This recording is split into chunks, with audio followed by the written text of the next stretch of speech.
Well, 8 civilians are also reported to have been killed, 6 of them in regime airstrikes on the town of Jisr al-Shugur. Well, despite a truce, Russian and regime aircraft have sharply increased their aerial bombardment of the region. The UN Secretary-General Antonio Guterres has strongly condemned the airstrikes. Well, for more analysis, I'm joined now by France 24's in-house expert on jihadist groups, Wassim Nasr. Wassim, just tell us what's happened there in Idlib during the course of the last 2 days. Well, in the last 2 days, actually, it's northern Hama in the Idlib enclave. There was an attack conducted by rebel and jihadi forces against a town called Hameimat, which is a very strategic town, knowing that in this town there's a small hill. And here we are seeing the beginning of the offensive. And you see the hill. This is the strategic hill that was controlled for a very short while in 2013 by the Nusra Front, then taken back by the Syrian army, which controlled it up to the day before yesterday. So this is the beginning of the rebel and jihadi offensive. They were able to overrun the army in this hill, but this morning at dawn the army succeeded in taking back the hill because, as you see, a heavy bombardment by Russian and Syrian Air Force and also by artillery. So the rebels lost many fighters, the jihadis lost many fighters too, but the Assad army also lost many fighters in this battle. And in a parallel way, there's also a battle in the outskirts of Latakia. And here we see one more time Hameimat. You see the destruction. This is drone footage by HTS. You see this destruction that permitted the army to take back this strategic town.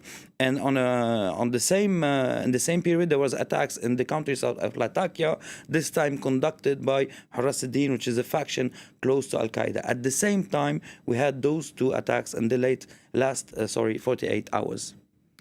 Okay, so there's been quite a spike, hasn't there, in the death toll in recent days. What do you read into the timing of that spike? Well, the timing of the attack in the Latakia countryside and this attack in Hama, you have to imagine that jihadi groups like HTS and the rebels are trying to have their momentum in Hameimat, but also hardcore jihadis are trying to have their momentum in the Latakia countryside for many reasons.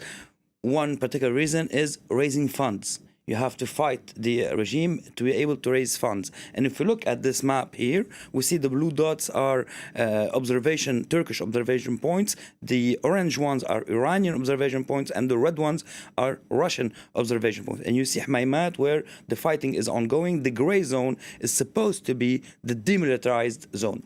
So the importance of Hameimat is because of its strategic position, because it overlooks many towns. So the group or the entity that controls Hameimat can conduct attacks very far into rebel territory or into regime territory. So this is why the regime wanted to take back this town. But also the jihadis and the rebels are trying also to have their moment by pushing back the offensive that started a few months ago by the Syrian army. Despite the little gains on the ground, they are trying also all the time to surprise and to have preventive attacks against the regime in order to forbid him from building up a force that could take over their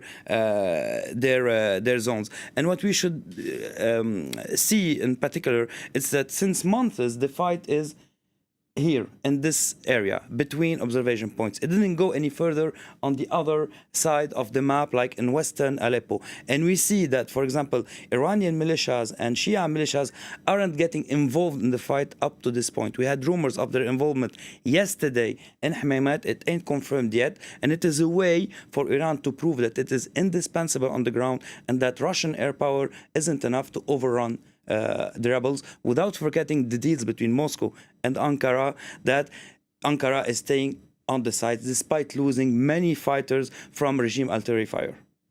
Okay, well, thank you very much indeed for that. France 24's Wassim Nasr, an expert on jihadist groups. Thank you.